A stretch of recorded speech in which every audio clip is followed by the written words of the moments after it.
Bonjour à tous et à toutes, j'espère que vous allez bien. Aujourd'hui, on s'intéresse à l'évolution de l'armée romaine. Sous Adrien, l'enrôlement des unités et troupes auxiliaires de l'armée impériale se fait désormais strictement au niveau local, non seulement dans les provinces où ils tiennent garnison, mais au sein des agglomérations civiles annexées au camp des frontières. Cette transformation entraîne la fixation des armées provinciales et la disparition de leur mobilité. En 262, la réforme de Galien interdit aux sénateurs de rentrer dans l'armée, qui reste seule aux mains de l'ordre équestre. Galien la réorganise afin de créer des unités plus mobiles. D'autre part, il se préoccupe de mieux utiliser les effectifs disponibles. Il constitue ainsi une armée mobile en prélevant sur les légions des vexillations formées des éléments les plus aguerris. Une réserve de cavalerie est également constituée et affectée à chaque légion. Vous voulez en savoir plus sur la modification de l'armée romaine? Venez avec moi. Il y a deux éléments majeurs qui viennent totalement bouleverser l'armée romaine à partir du IIIe siècle après Jésus-Christ. Le premier est une crise économique. La monnaie est totalement dévaluée. L'inflation augmente. Or, avant les révolutions industrielles, une crise économique est synonyme de crise démographique. On estime par exemple que la Gaule a vu sa population réduite de 20%. L'Empire romain doit faire face à une pénurie de main-d'œuvre, accentuée par le fait que l'Empire ne fait plus de conquêtes et a donc moins d'esclaves à disponibilité. On a aussi moins de personnes disponibles pour l'armée. Le deuxième élément, c'est l'édit de Caracalla en 212, qui accorde la citoyenneté romaine à tout homme libre de l'Empire. L'intérêt du service militaire était que celui-ci apportait à son terme la citoyenneté romaine à l'engagé. Or, maintenant que la citoyenneté est acquise, le service militaire de 20 à 25 ans avec sa discipline stricte, sa pauvre sol accentuée par le manque de conquête et donc de pillage, perd tout son intérêt pour un grand nombre en faisant perdre des unités aux légions romaines et aux auxiliaires. Pour pallier à ce manque de recrues, les empereurs vont mettre en place plusieurs procédés, comme par exemple la conscription sous forme d'impôts, les riches citoyens devant notamment donner une partie de leurs colons à l'armée. Alors la corruption étant omniprésente, on va alors payer les recruteurs pour qu'ils prennent les moins bons éléments.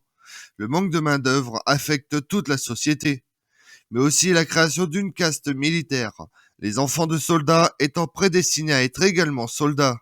Certains soldats sont marqués au fer rouge pour éviter la désertion. Cela ne reste cependant pas suffisant et le manque de recrues va obliger l'armée à revoir ses tactiques militaires et donc son équipement. On va simplifier la production de certains armements. On voit notamment l'apparition des casques Intercisca et Berska Sovo. La conception Intercica étant composée de deux parties qu'on assemblait ensemble, plus simple et moins cher à fabriquer que les casques précédents d'inspiration celtique fabriqués d'une seule pièce. L'armure des légionnaires va être abandonnée au profit de la cotte de maille ou de l'armure d'écaille. Malgré les avantages de l'armure classique, elle est impénétrable à la plupart des frappes directes, mais elle présente des désavantages. En plus du grand coût de construction que le trésor romain ne peut plus assurer, elle est inconfortable. Au frottement, la rend douloureuse à porter pendant plusieurs heures. De plus, elle ne protège pas les bras et s'arrête aux hanches, ce qui n'est pas le cas d'une cotte de maille qui peut recouvrir les bras et tomber jusqu'aux genoux.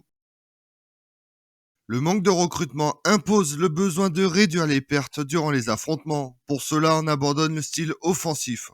Charge d'infanterie lourde, volée de pilum, suivi d'un corps à corps au gladius qui peut parfois être coûteux en hommes.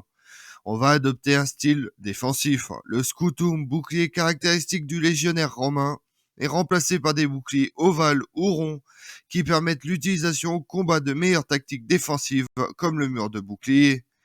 On abandonne le pilum pour des javelots et très plus légers en plus grand nombre que l'on peut donc lancer sur l'ennemi derrière la première ligne défensive.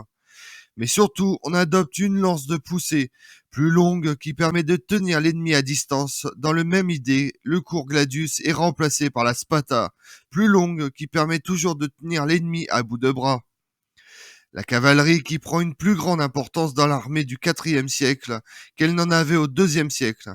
Elle se spécialise avec notamment l'apparition des cataphractaires, mais reste dans des proportions identiques, entre 21 et 23% des forces totales. Donc la plupart des batailles restent principalement des combats d'infanterie. Dans les années 390 ou 430, VGS rapporte que les soldats romains ne portent même plus d'armure.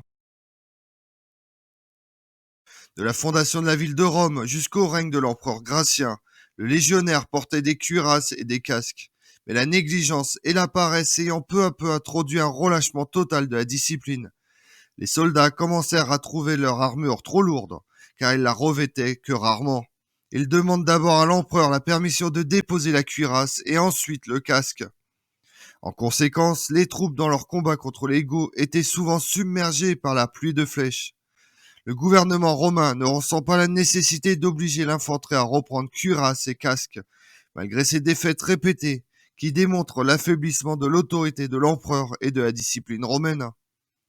Les troupes, sans défense et exposées à toutes les armes de l'ennemi, sont plus disposées à se retirer et à s'enfuir qu'à combattre, totalement contraire à l'honneur et aux vertus romaines. Mais que peut-on attendre d'un archer à pied sans cuirasse ni casse, qui ne peut tenir à la fois son arc et son bouclier, ou des portes-enseignes dont les corps sont nus et qui ne peuvent porter en même temps un bouclier et les couleurs de la Légion? Le fantassin trouve intolérable le poids d'une cuirasse et même d'un casque dont il se sert que rarement. Les grandes batailles se font très rares. À présent, la défense des villes et les embuscades priment. Il est possible que les déclarations de Végès sur l'abandon des armures aient été une mauvaise interprétation des sources mentionnant des soldats romains combattant sans armure dans des formations plus ouvertes, pendant les guerres gothiques des années 370.